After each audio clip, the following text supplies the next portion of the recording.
కాపరి reverend doctor K Jayaraj గారికి అప్పగిస్తున్నాం.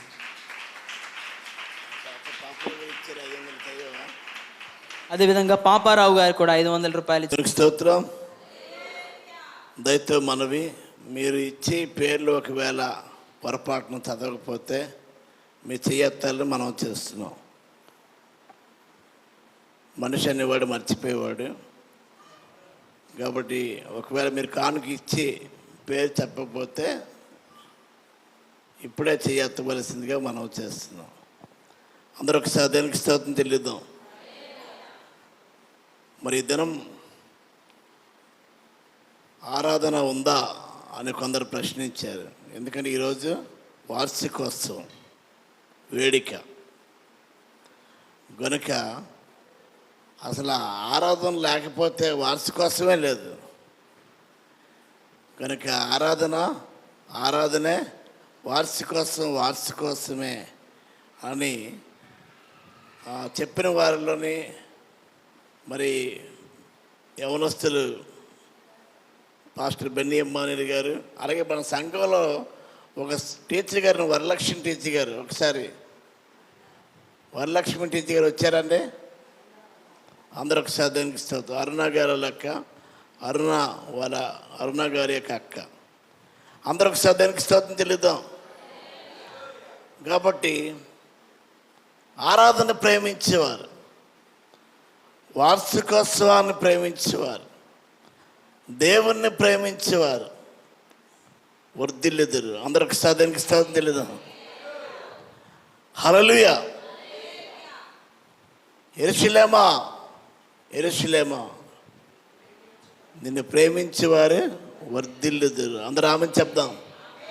యెరూషలేం అంటే దేవుని సంఘం. అందరూ దానికి స్తోత్రం చెల్లిద్దాం.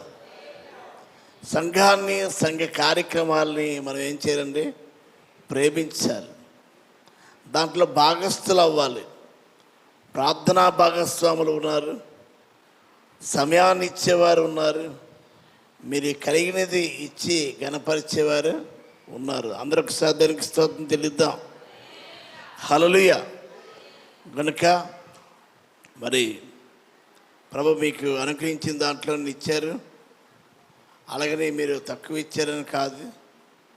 అయితే దేవుడి యొక్క సన్నిధిలో ఎక్కువ ఇచ్చారని కాదు, కానీ ప్రభువుకి అర్పించే మనస్సు ముఖ్యం. అర్పణ కంటే అర్పించే మనస్సు ముఖ్యం. అందరూ ఒకసారి దానికి స్తోత్రం చెల్లిద్దాం. ఎంత ఇచ్చామని కాదు, ఏ ఉద్దేశంతో మనం ఇచ్చామన్నది ముఖ్యం.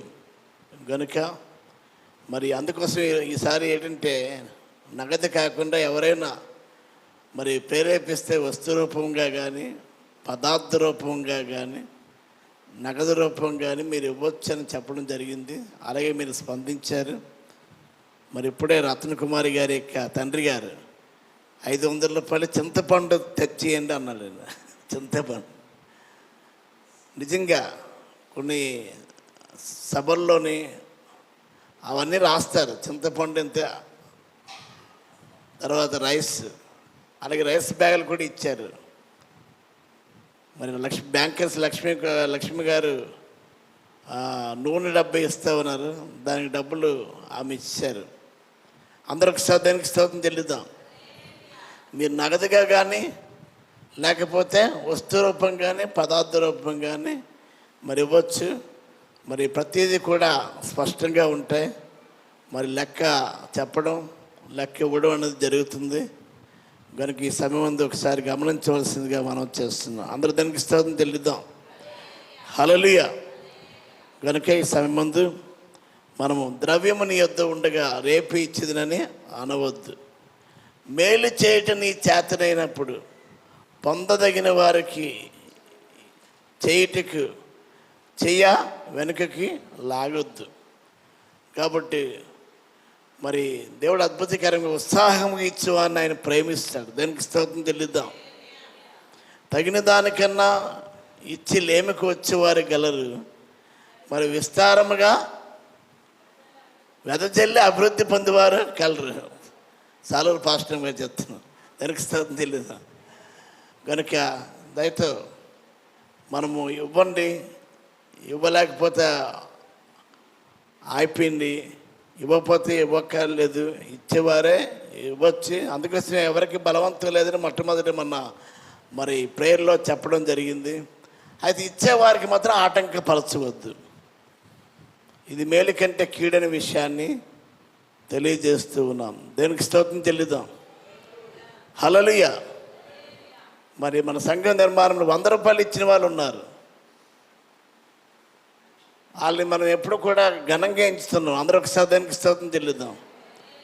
కనుక మీరు ఇచ్చిన కానుక మీరు ఒక కానుక, మీరు ఇచ్చేది ఒక కానుక, దానికి స్తోత్రం చెల్లిద్దాం. ఇది దేవుడు చూస్తున్నాడు కాబట్టి ప్రభు నామాన్ని బట్టి మనం ఖర్చుపడుతున్నాం. దయతో ఈ విషయాన్ని గమనించి ప్రార్థనాపూర్వకంగా సహృదయంతో అర్థం చేసుకోవాలని మనం చేస్తున్నాం. దానికి స్తోత్రం చెల్లిద్దాం. దేవునికి దినం దైవజనులు రైట్ టైంకి వస్తే ఈరోజు వాక్యం కూడా ఉదయకాలంలో ఆయన చెప్పాలనుకున్నారు. అయితే ట్రైన్ 1 అవర్ ఆలస్యం కారణం బట్టి మరి వారి మధ్యకి రాలేకపోయారు. సాయంత్రకాల సమయం ముందు దేవుని వాక్యాన్ని వారు అందించబోతున్నారు. అందరూ ఒకసారి దానికి స్తోత్రం చెల్లిద్దాం. హల్లెలూయా. దేవుని వాక్యంలోనికి మనం వెళ్దాం. మరి ఈ దినం వాతావరణం ఎలాగుందండి చెప్పండి, ఎలాగుంది?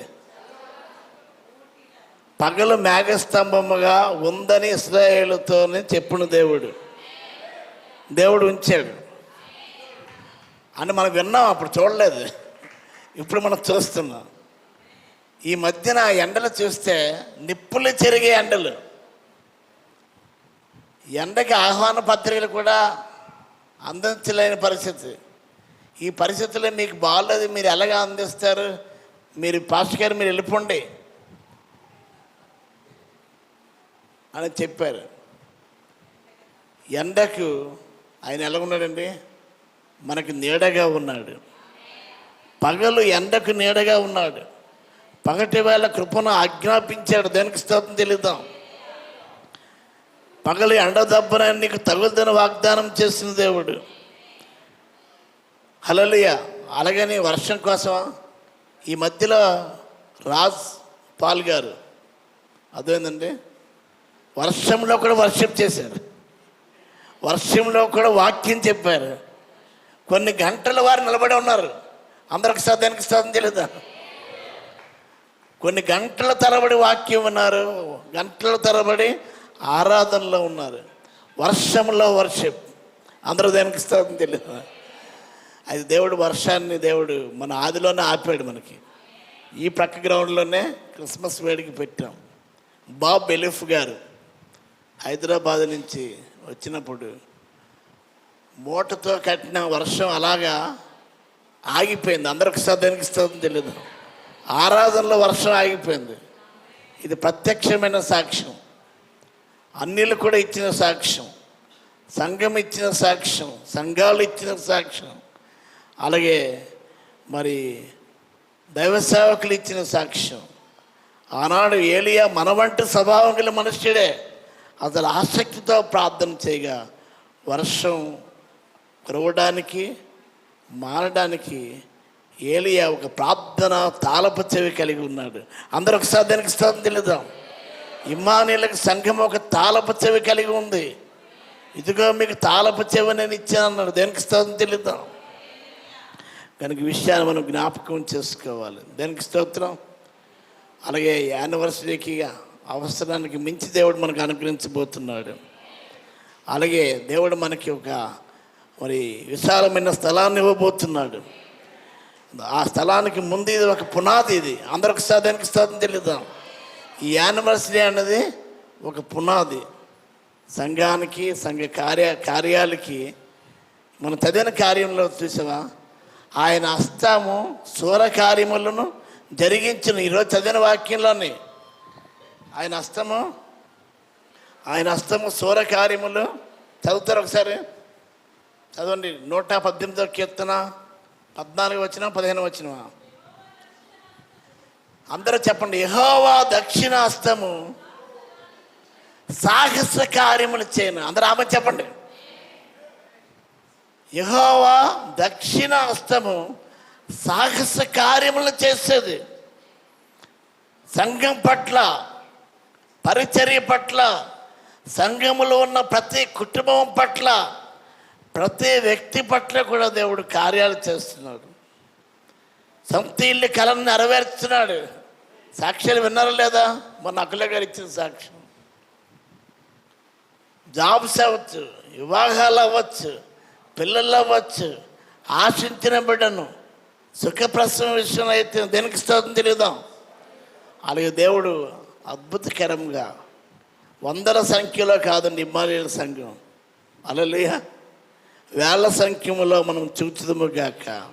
అందరూ ఒకసారి దేనికి స్తోత్రం తెలియదాం. మన సంఘం పట్ల ఒక ప్రణాళిక ఉంది, హల్లెలూయా. ఇది ఎమోషనల్గా చెప్పేది కాదండి. కాబట్టి ఒకసారి మనం ఆలోచన చేయాలి. దేవుడు మనల్ని ఏం చేస్తున్నా, ఫిల్టర్ చేస్తున్నాడు. అందరూ ఒకసారి దేనికి స్తోత్రం చెల్లిద్దాం. పొట్టు ఎగిరిపోతుంది, గింజలు నిలుస్తాయి. దయచేసి విషయాన్ని గమనించవలసిందిగా కోరుచున్నాం. ఆనాడు న్యాయాధిపతి అయిన గిద్యోను పక్షంగా 300 మందితోనే దేవుడు కార్యం జరిగించాడు. అందరూ చప్పట్లు కూడా దేవుడి నామాన్ని కనపరుస్తుంది. దేవుడు ఆ రీతిగా దేవుడు కార్యం చేయబోతున్నాడు. ఆయన కార్యము చేయగా త్రిప్పివేవాడు ఎవడు అని దేవుని యొక్క వాక్యము సెలవిస్తుంది. అందరూ ఒకసారి దేనికి స్తోత్రం చెల్లిద్దాం. యెహోవా దక్షిణ హస్తము సాహస కార్యములను చేయును. అందరి బిగ్గరగా ఆమెను చెప్పండి. దేవుడి రాత్రికాల సమయం ఉంది, ప్రవాహం వలె ప్రజలు వచ్చుదురుగాక.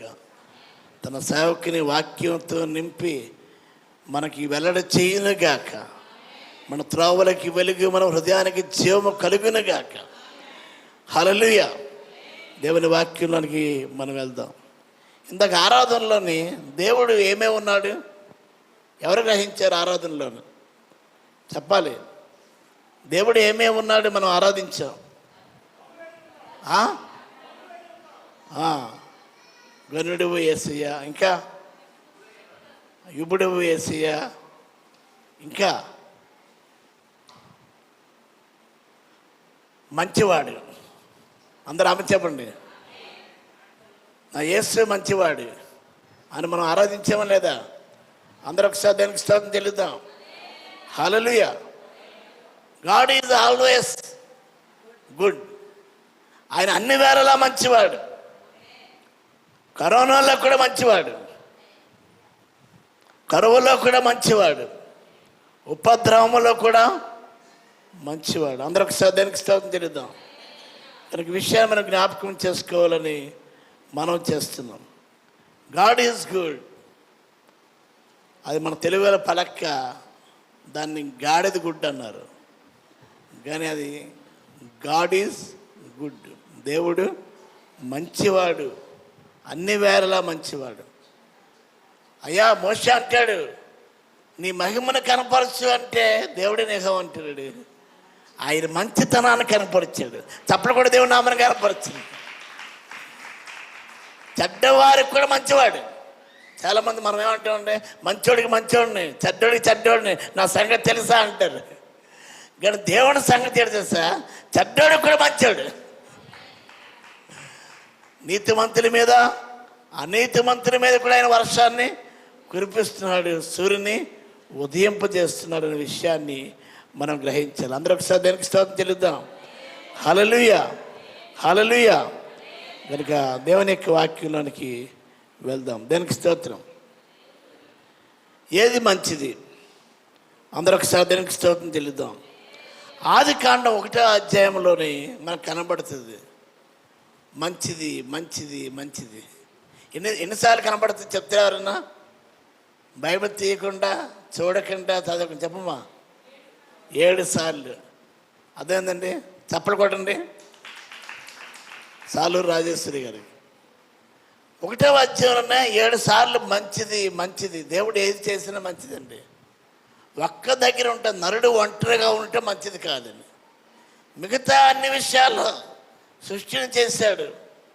ఆకాశాన్ని, భూమిని, ఎగిరే పక్షులను, ప్రాకే పురుగులను, నడిచే జంతువులని, జలములో సంచరించే ప్రతి ప్రాణి, మనిషిని కూడా చేశాడు. దేనికి స్తోత్రం చెల్లిద్దాం. తన స్వరూపం అన్నీ మంచిదే. కానీ ఒక్క దగ్గరే నరుడు ఒంటరిగా ఉంటే మంచిది కాదు. అందుకోసమే దేవుడు సహవాసం చేశాడు మానవుడితో. దేవుడు ఎక్కడ, మనం ఎక్కడ, నక్కెక్కడ, నాగలోకం ఎక్కడ? దేవుడు మనల్ని మించి ప్రేమించాడు. ఆయన మంచితనాన్ని బట్టి మనల్ని ప్రేమించాడు. మన గొప్పతనాన్ని బట్టి కాదు, మన మంచితనాన్ని బట్టి కాదు, దేవుడు మంచితనాన్ని బట్టి. అందరికి దేవునికి స్తోత్రం. ఏది మంచిది అని దేవుని వాక్యంలోని కొన్ని మనం జ్ఞాపకం చేసుకుందాం. దేవునికి స్తోత్రం చెల్లిద్దాం. 92వ కీర్తన 1వ వచనం. త్వరగా తీయాలి, నాకు ఇచ్చే సమయంలో నేను ముగించబోతున్నాను. 92వ కీర్తన 1వ వచనం. యెహోవాను స్తుతించడం మంచిది, యెహోవాను స్తుతించడం మంచిది. అందరూ ఆమె చెప్పండి. మనము 2019, అది కోవిడ్-19 అంటారు. అలాగే మాజీ సీఎం గారు జగన్ను రాక మనము కూడా అర్థమైందండి, ప్రత్యేకంగా వాళ్ళు రావడం, తదుపరి కోవిడ్ రావడం, ఇవన్నీ కూడా ఒకే సంవత్సరంలోనే జరిగింది. మనం ప్రారంభించి ఇదే స్థలంలోనే ఇనాగరల్ ఇమ్మానుయేల్, అర్థమైందండి, చర్చ్ అని నామకరణం చేయబడ్డది. అందరికి దానికి స్తోత్రం చెల్లిద్దాం. రెవరెండ్ షాలేం ఇజ్రాయల్ గారు, జీవజలాల డైరెక్టర్ గారు మొదటిగా సందేశాన్ని ఇచ్చారు. ఇక్కడ ఆ దినమే ఇక్కడ ఇమ్మానుయేల్ చర్చ్ అని మరి ప్రతిష్ఠ చేయబడ్డది. ప్రార్థనాపూర్వకంగా దాన్ని ఇనాగ్రల్ చేసేవారంటే మన ఈ సెయింట్ పాల్ సంస్థాపకులు శాంతి మేడం గారి ద్వారా. అందరొక దానికి స్తోత్రం చెల్లిద్దాం. 2019 to 2026కి ఎంతండి? 7 సంవత్సరాలు. అందరొక దానికి స్తోత్రం చెల్లిద్దాం. ఇది నిండిన హృదయాలతో కృతజ్ఞతాపూర్వకంగా థ్యాంక్స్ గివింగ్. గత 7 ఏళ్ళు కూడా మనల్ని కాపాడిన దేవుడు, ఇమ్మానుయేలుగా తోడుగా ఉన్న దేవుడు, ఎబెనేజరుగా సహాయపువాడుగా ఉన్న దేవుడు, యెహోవా ఈరేగా ఉన్న దేవుడు, ఇమ్మానుయేల్ ప్రేయర్ హాల్ని కూడా మనం కలిగి ఉన్నాం. అందరూ ఒకసారి దానికి స్తోత్రం చెల్లిద్దాం. It is good thing the praise the lord. ఆమె చెప్దాం. ఇది ఇంగ్లీష్లో చూస్తే it is good thing the praise the lord. అందరూ ప్రైజ్ అంటే ప్రైజ్ చెప్పండి. మనం హల్లెలూయా చెప్తే హల్లెలూయా చెప్తాం, స్తోత్రం చెప్తే స్తోత్రం చెప్తాం, ఆమెను చెప్తే ఆమెను చెప్తాం. దేవుడు మనతో మాట్లాడినప్పుడు ప్రైజ్ అనవచ్చు ఎవరైనా. అందరూ ఒకసారి దేనికి స్తోత్రం. యెహోవాను స్తుతించడం మంచిదా మంచిది కాదా?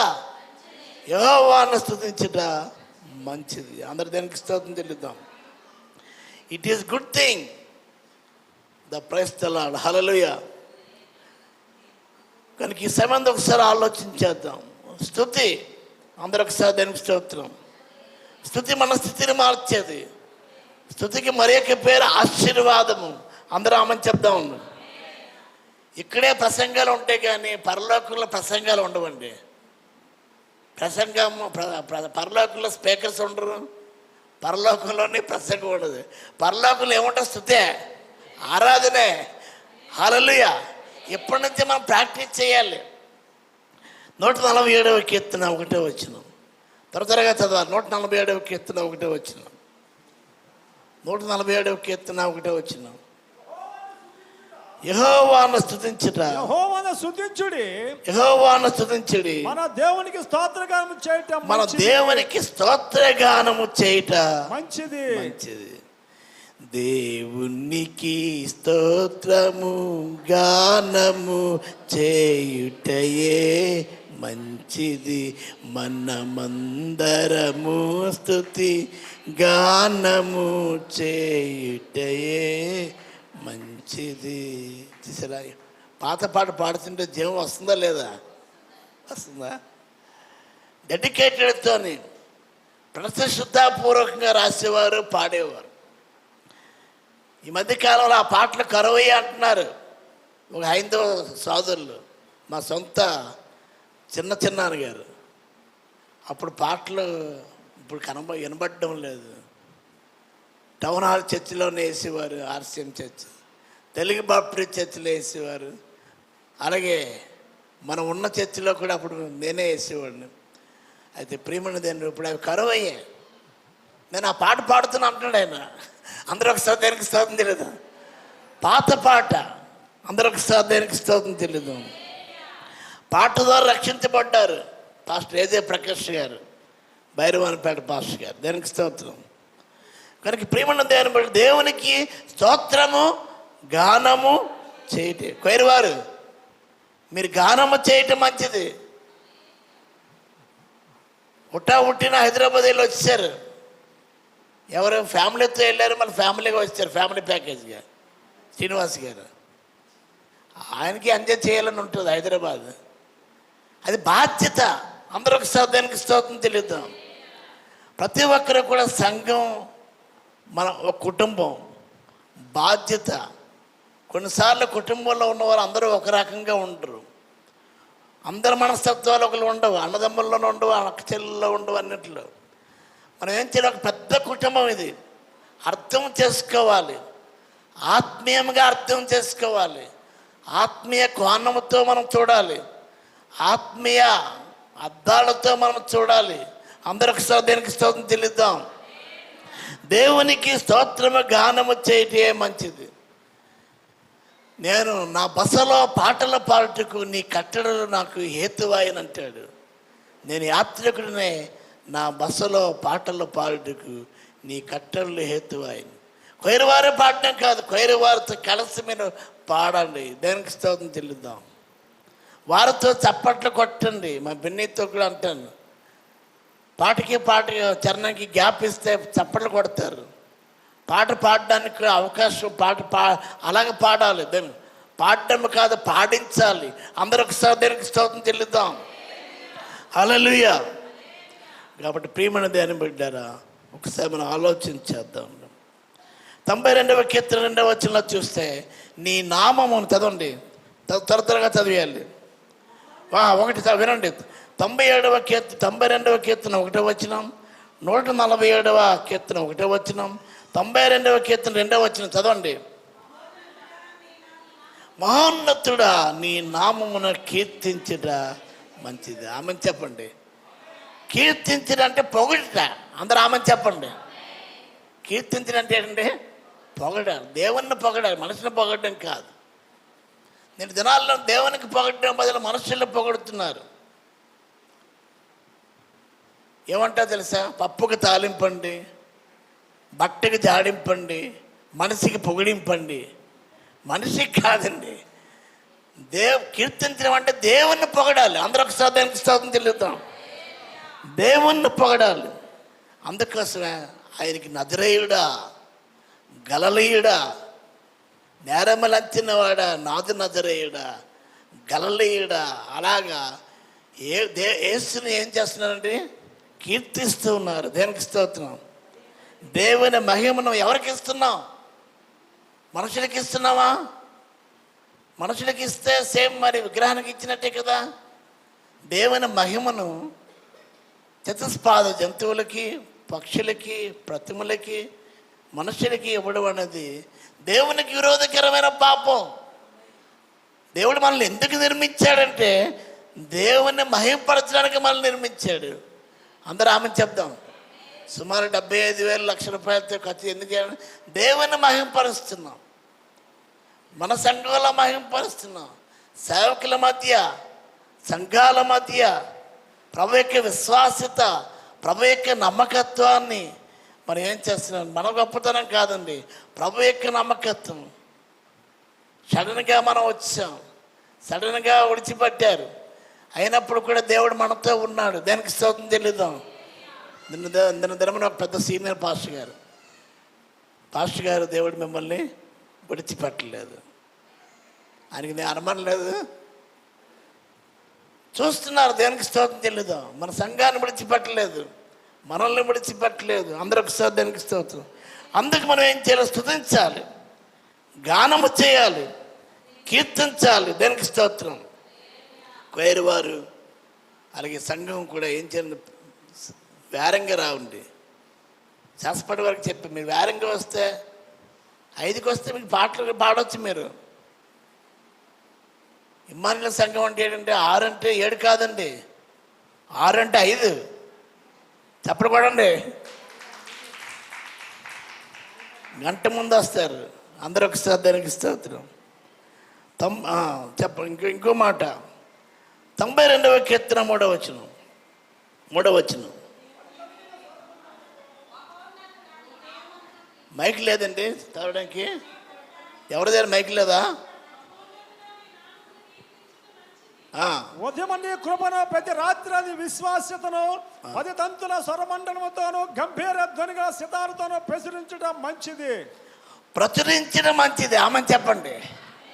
ప్రచురించడం అంటే ప్రకటించడం మంచిది. హల్లెలూయా. స్తుతిస్తాం, దేవునికి ఇస్తాం, హృదయం ఇస్తాం, సమయం ఇస్తాం, మనకు కలిగింది ఇస్తాం, రైస్ ఇస్తాం, చింతపండు ఇస్తాం, నూనె ఇస్తాం, అర్థమైందండి, ఆకులు ఇస్తాం, అర్థమైందండి, అన్నీ ఇస్తాం. ఏం చేయాలంటే ప్రచురించడం లేదు. ఇప్పటికి యేసుక్రీస్తు వారు 2000 సంవత్సరాల పైగా వచ్చారు. మనం ప్రచురిస్తే ఎప్పుడో భారతదేశం ప్రభు దేశం అయిపోయేది అని అంచనా. ఎవరు కూడా ప్రకటించడం లేదు. అందరూ మంట పొక్కడంలాగా ఉన్నారట. ఎవరన్నారు? మనం అందరం ఎలాగున్నామండి? కప్పం తిన్న మంట పొక్కడంలాగా. ఎవరు ప్రచురించినది? దేవుడు నీ పట్ల చేసిన కార్యాన్ని బట్టి స్తుతించాలి, కీర్తించాలి, గానము చేయాలి, ప్రచురించాలి. కళ్ళు లేని వారు స్తుతిస్తున్నారు, కుష్ఠరోగులు స్తుతిస్తున్నారు, అంగహీనులు స్తుతిస్తున్నారు. ఆరోగ్యం కలిగిన వారు ఎందుకు స్తుతించలేకపోతున్నాం, కీర్తించలేకపోతున్నాం, గానము చేయలేకపోతున్నాం, ప్రచురించలేకపోతున్నాం? ఒకసారి ఆలోచన చేయండి. ప్రచురించడం అది 10 తంతుల సితారాలు లేవు ఇప్పుడు, అన్ని గిటార్లే. మంచిదే.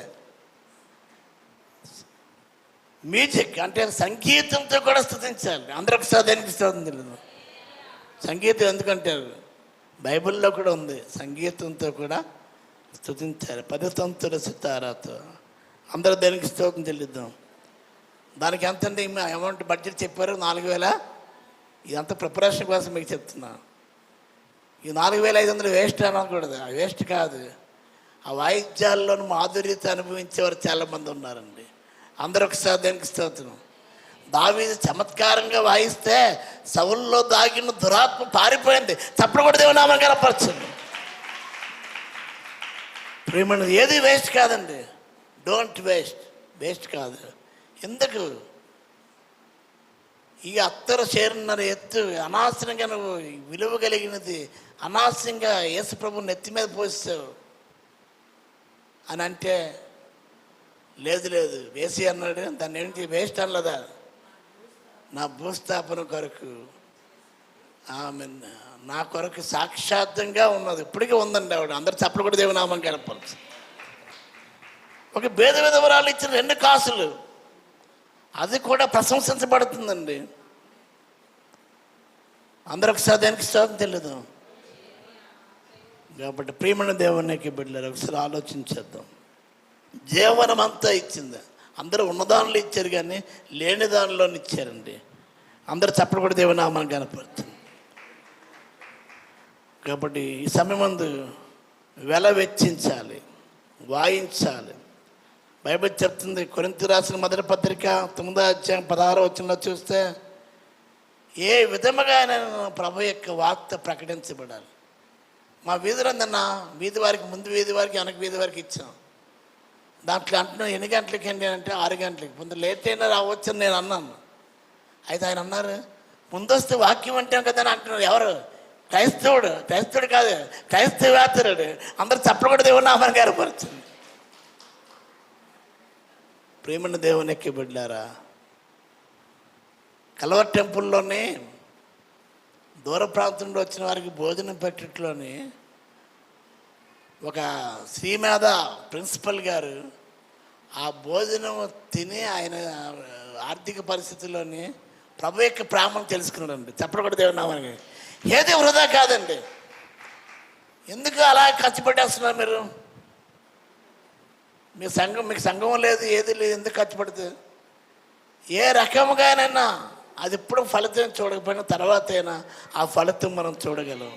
అందరూ ఒకసారి దానికి బెన్నీకి జాయిన్ చేయడానికి వెళ్ళినప్పుడు ఆయన ఇచ్చిన సాక్ష్యం అందరు చప్పలు కొట్టి దేవుని నామని కనపడుతుంది. ప్రభువుని మన ప్రేమ ఏం చేయాలంటే అందరూ తినేది ఆ పట్టిడే. ఎవరో తట్టిడి తినరు కదా, ఎవరో తట్టిడి తినరు. తినేవారు అందరూ కూడా పట్టిడే, కడుపు పట్టినట్టుగా తింటారు. అందరికి దానికి స్తోత్రం తెలియదు. ఇది ఒక అవకాశం, ఇది ఒక ఆధిక్యత. అందరొక దానికి స్తోత్రం చెల్లిద్దాం. కనుక ఒకసారి మనం ఆలోచించేయాలి. కొరింథీయులకు రాసిన మొదటి పత్రిక 9వ అధ్యాయం 16వ వచనంలో చూస్తే, నేను సువార్త ప్రకటిస్తున్నాను, నాకు అతిశయ కారణం లేదు, సువార్తను ప్రకటింపవలసిన భారము నా మీద మోపబడి ఉంది. సువార్త ప్రకటింపవలసిన భారము నా మీద మోపబడి ఉంది. అయ్యో అయ్యో, సువార్తను మామూలు కాదు అయ్యో మాట అండి, శ్రమ, మామూలు మాట కాదు. అయ్యో అదే గోతులో పడిపోయినవాడు ఏమంటాడు? అయ్యో అంటాడు. మన మాజీ సీఎం గారు వైఎస్ రాజశేఖర రెడ్డి గారు హెలికాప్టర్ కూలిపోయినప్పుడు అది రికార్డ్ అయిన పరిస్థితి, ఆ మరణ యాతన ఘోష రికార్డ్ అయింది. అయ్యో, నేను సువార్తను ప్రకటింపని వాళ్ళ నాకు శ్రమ. ఎవరికి శ్రమ? ఎవరికి జగడాలు? ఎవరికి దుఃఖం? దేవుడి చిత్తము చేయకపోవడం వల్ల, మన చిత్తము చేయడం వల్ల. సువార్త ప్రకటించవలసిందో ప్రకటించలేకపోతున్నాం.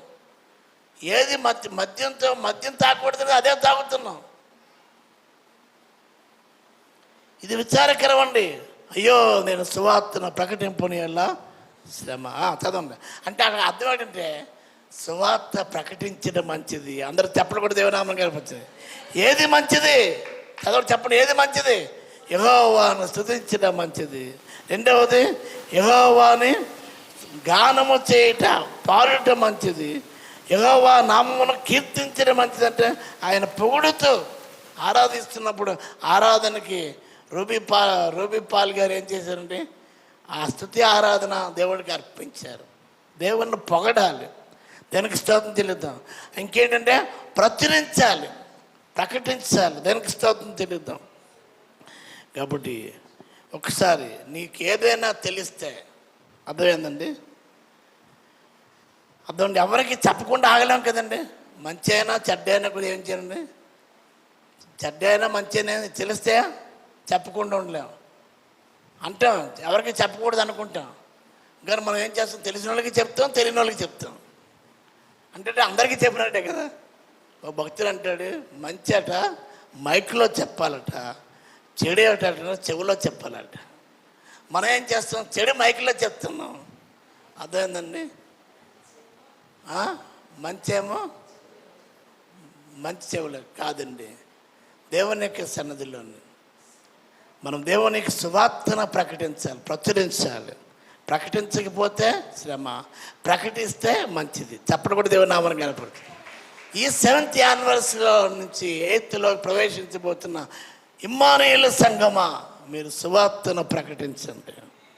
మీకోసం, అర్థమైందండి, మీ కోళ్ళ కోసం, మీ అల్లుడి కోసం, వీళ్ళ కోసం కాదండి. దేనికి స్తోత్రం? యేసుని గురించి సువార్త ప్రకటించండి. అందరూ ఒకసారి దానికి స్తోత్రం తెలియదాం. ఎవరి కోసం కాదండి, మేము ప్రభువుని గురించి ప్రకటించాలి. అందరూ ఒకసారి దానికి స్తోత్రం తెలియదాం. 68వ కీర్తన 11వ వచనం. 68వ కీర్తన 11వ వచనం చదవాలి. 68వ కీర్తన 11వ వచనం. టైం అయిపోతుంది, త్వరగా అమ్మా. ప్రభు మాట సెలవిస్తున్నాడు, ప్రకటించే స్త్రీలు గొప్ప సైన్యంగా ఉన్నారు. అసలు ఎవరు సెలవిస్తున్నాడు? ప్రభు యెహోవా సెలవిస్తున్నాడు. ఎవరట? ప్రకటించే స్త్రీలు గొప్ప సైన్యంగా ఉన్నారు, గొప్ప సైన్యంగా ఉన్నారు. అందరూ ఆమెను చెప్పండి. మనం ప్రార్థించే స్త్రీలుగా ఉన్నాం, మంచిదే. మందిరానికి టైంకి ముందే వస్తున్నాం, మంచిదే. అర్థమైందండి. దేవుని యొక్క పరిచర్యలోనే మనం సహకారులుగా ఉన్నాం, మంచిదే. మన సమయం ఇస్తున్నాం, హృదయం ఇస్తున్నాం, మన కలిగినది ఇస్తున్నాం, అందరికి సాధానికి స్తోత్రం. అయితే ఇంకేంటండి, ప్రకటించే స్త్రీలు గొప్ప సైన్యంగా ఉన్నారు. ఆ మహాసైన్యం ఎవరంటే మనం. ఆమె చెప్పండి, స్త్రీలు ఒకసారి చెప్పండి. ప్రకటించే స్త్రీలు ఒకసారి చేతులు ఎత్తుండమ్మా. అందరు పురుషులు చెప్పలు కొట్టండి. మీ పక్కన ఒక మహాసైన్యం ఉంది. మీరు 2 వరుసలే కూర్చున్నారు, వాళ్ళు చూసి 4 వరుసలే కూర్చున్నారు. అది సైన్యం కాదా? అందరూ ఒకసారి అంటే డబల్. ఎక్కడ చూసినా ఎవరన్నా స్త్రీలే, మహాసైన్యం మీరు. అందరూ ఆమె చెప్పండి. కాబట్టి ఇక్కడి నుంచి ఒక నిర్ణయం తీసుకుండి. ప్రకటిస్తాం, కీర్తిస్తాం, స్తుతిస్తాం, దేవుని యొక్క నామాన్ని ప్రకటిస్తాం. దానికి స్తోత్రం తెలుద్దాం. ఒక మాట, మత్తయి సువార్త 17వ అధ్యాయం 4వ వచనం. మత్తయి సువార్త 17వ అధ్యాయం 4వ వచనం. తొందరగా చదవాలి, టైం అయింది. మన ఇప్పుడు పేతురు, ప్రభువా మనం ఇక్కడ ఉండుట మంచిది. ప్రభువా మనం ఇక్కడ ఉండటం మంచిది. అందరూ ఆమె చెప్పండి. ఎక్కడ? పేతురు, యేసుప్రభు శిష్యులు ఎంతమంది చెప్పాలి అమ్మా? ఇప్పుడు ఆయన అడుగుతారు, సాయంత్రం వచ్చిన ఆయన ఏం చెప్తారు మీరు? గబకి చెప్పాలి. ఎంతమంది శిష్యులు యేసుప్రభుకి? 12 మంది. ఆయన అంతరంగ శిష్యులు ఎంతమంది? 3. ముగ్గురులో ఎవరు? పేతురు, యోహాను, యాకోబు. వీళ్ళు ముగ్గురు కొండ మీద పట్టుకెళ్ళాడు యేసుప్రభు. ఆ కొండ మీద యేసుప్రభు ఏం చేసి రూపాంతరం పొందాడు. అర్థమైందండి? ఏ శాఖలి కూడా ఈ లోకంలో ఉతకడండి. అంత ప్రకాశవంతమైన వస్త్రాలు దగ్గర మెరిసిపోయి అక్కడ మోషే ఏలియాలు కనబడ్డారు. ఆ దర్శనాన్ని పేదరు చూసినప్పుడు, ప్రభువా మనం ఇక్కడ ఉండటం మంచిది. ఏటి అరణ్యాల్లో వెళ్తాం, అర్థమైంది, వీధుల్లో వెళ్తాం, ఊర్లో వెళ్తాం, ఇక్కడే ఉంటే మంచిదంటే అదేంటంటే ఈ దర్శనం పరలోక అనుభవానికి సాదృశ్యం. దేనికి స్తోత్రం. లోకంలో ఉండే కంటే, అల్లరితో కూడిన ఆటపాటల దగ్గర ఉండే కంటే ఇక్కడే ఉండిపోతే మంచిది అని అనుకున్నాడు పేతురు. ఇంకా మాట్లాడినిస్తే, అయ్యా మోషేకు ఒక పర్ణశాల, ఏలియాకు ఒక పర్ణశాల, మీకు ఒక పర్ణశాల, ఇంకా అవకాశం ఇస్తే ఈ దర్శనాన్ని చూసి నాకు ఒక పర్ణశాల, నాతో పాటు వచ్చిన యాకోబుకు ఒక పర్ణశాల, యోహానుకు ఒక పర్ణశాల, ఇలా పర్ణశాల కట్టుకుపోతే ఇప్పుడు ఏడులాగా అయిపోతుంది, 7 కొండలాగా. అయితే ఇంకా ఇలా మాట్లాడినేస్తే ఎంతైనా మాట్లాడతాడు మనోడు. అర్థమైందండి? అక్కడ ఒక ప్రకాశమానమైన మేఘం వచ్చి కమ్మినప్పుడు అక్కడ యేసు తప్ప ఎవరు కనబడలేదు. తప్పలు కూడా దేవుని నామని కనపరచు. దేవుడి భయం మనం పొందుకోవడం కాదండి, ఒక పరికరం మనం, అంతే. ఒక పనిముట్టు, ఒక ఇన్స్ట్రుమెంట్ మనం అనే విషయాన్ని జ్ఞాపకం. ఇన్స్ట్రుమెంట్ దేవుడు కాదు కదా. ఆయుధాలకి మనం పూజ చేస్తాం, ఆయుధం దేవుడు కాదు కదా. అయితే విషయాన్ని జ్ఞాపకం చేయాలని మనం చేస్తున్నాం ఒకసారి. కనుక ప్రభువా మనం ఎక్కడ ఉంటే మంచిదంట, అక్కడ ఈయన మాట వినండి. యేసు తప్ప ఎవరు కనబడలేదు, ఈయన మాట వినుడి. అది ఒకసారి కాదండి, మార్కు సువార్త 9వ అధ్యాయం 5లో కూడా చెప్పబడ్డది. అందరూ ఒకసారి దేనికి స్తోత్రం చెల్లిద్దాం. కాబట్టి ఈ సమయంలో మన తలంపులు దేవుని తలంపులు వంటివి కావు, దేవుని తలంపులు మన తలంపులు వంటివి కావు. అందరూ ఒకసారి దేనికి స్తోత్రం చెల్లిద్దాం. కాబట్టి ఒక్క మాట,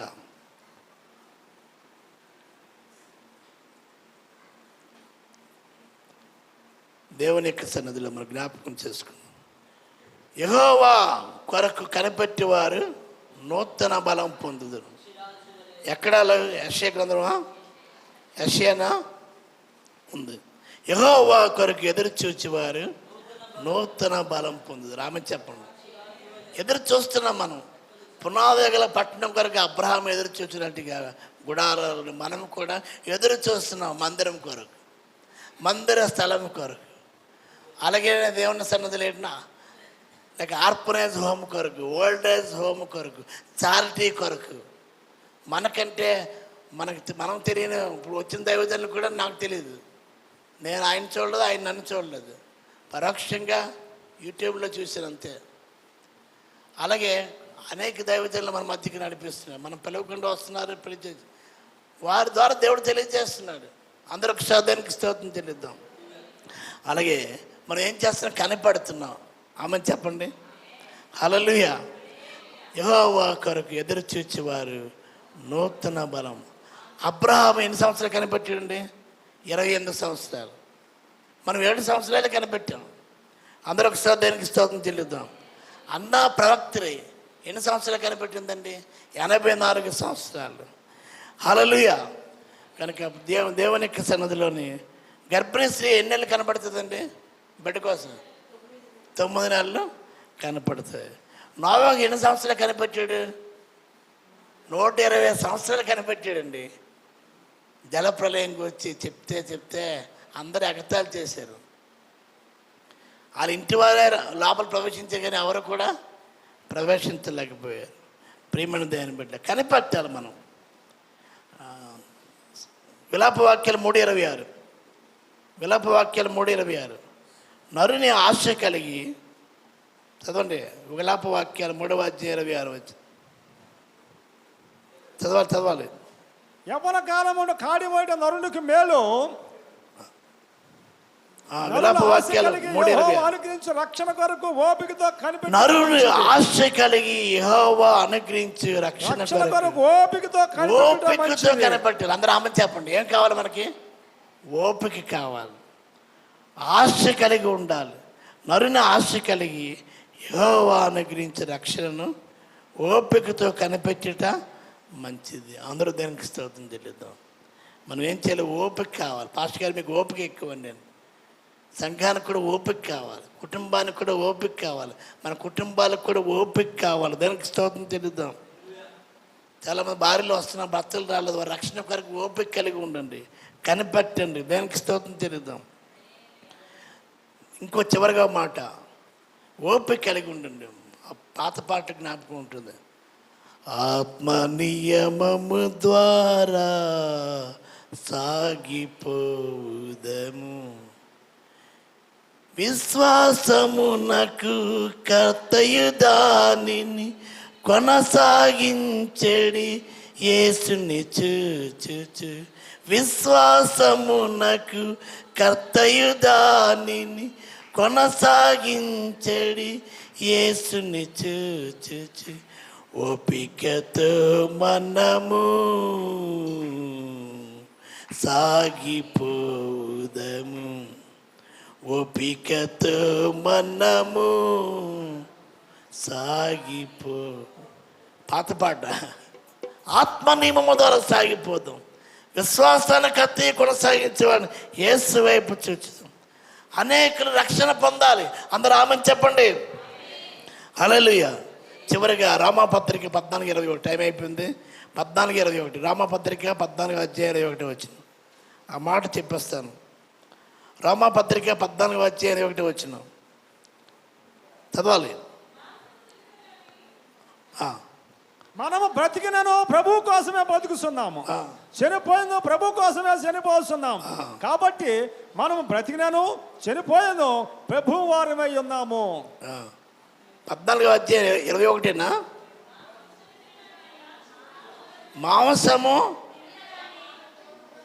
మాంసము తినుట కానీ ద్రాక్షరసము తాగుట కానీ నీ సహోదరి అడ్డము కలుగజేనిది మరి ఏదియో కానీ మానివేయటం మంచిది. ఆమెను చెప్తాం. మాంసం హెచ్చుగా తినేవారితో సహవాసం చేయొద్దు. ద్రాక్షారసం కూడా త్రాగటం మంచిది కాదు అని దేవుని వాక్యం సెలవిస్తుంది. దీనికోసం ఏం చేయాలి? మానివేయాలి. ఆమెను చెప్తాం. అందరికి శ్రద్ధానికి స్తోత్రం చెల్లిద్దాం. మానివేయట మంచిది. అందరూ ఆమెను చెప్పండి. ఈ 7th యానివర్సరీ నుంచి 8th యానివర్సరీలో ప్రవేశిస్తుంది. మనం మానివేయవలసింది మానివేద్దాం. ఆమెను చెప్పండి. హల్లెలూయా. వైన్ తాగడం మానేయండి, హెచ్చుగా తినడం మానేయండి. దేనికి స్తోత్రం తెలియదు. తగు మాత్రం తినండి. దేనికి స్తోత్రం తెలియదు. Eat to live, don't live to eat. బతకడం కోసం తినడం కాదు, బతకడం కోసం తినండి, తినడం కోసం బతకొద్దు. ఆమెను చెప్పండి. బతకడం కోసం తినాలి, తినడం కోసం బతకూడదు. ఆనాడు జక్కీని యేసుప్రభు జక్కీ ఇంట్లో యేసుప్రభుని చేర్చుకుంటే యేసుప్రభు మానేసి యేసుప్రభుని చేర్చుకుంటే జక్కీ మానేసాడు. ఏంటి మానేశాడండి? అన్యాయంగా తీసుకున్నట్టు మానేశాడు. అందరు చెప్పకూడదు దేవుని నామమున. తీసుకున్నది 4 వంతులు చెల్లించాడు. అందరూ ఒక సోదరికి స్తోత్రం తెలియదు. ఇతరుని ఎవరి కుమారుని? అబ్రహాము కుమారుని దేవుడి చేత సాక్ష్యం పొందాడు. అపవాద కుమారుడు అనలేదు. అందరూ ఒక సోదరికి స్తోత్రం తెలియదు. అలాగే సౌలు విషయంలో కూడా ఒకప్పుడు దోషకుడు, హింసకుడు, హానికరుడు. అయితే ఇప్పుడు ఏం చేశాడండి? అవన్నీ మానేసి పౌలుగా మారిపోయాడు. సౌలు పౌలుగా మారాలి. అందరూ ఆమె చెప్పండి. ఈరోజు యానివర్సరీలోని దేవుడు ఏం చేయాలండి? మానవేయవలసిన మానాలి. సౌలు లాంటి వారు పౌలుగా మారాలి. అందరూ ఒకసారి దానికి స్తోత్రం చెల్లిద్దాం. ప్రభు కొరకు సాక్షాత్తంగా మనం ఉందాం. ప్రభు ఈ వచనాన్ని దీవించుగాక.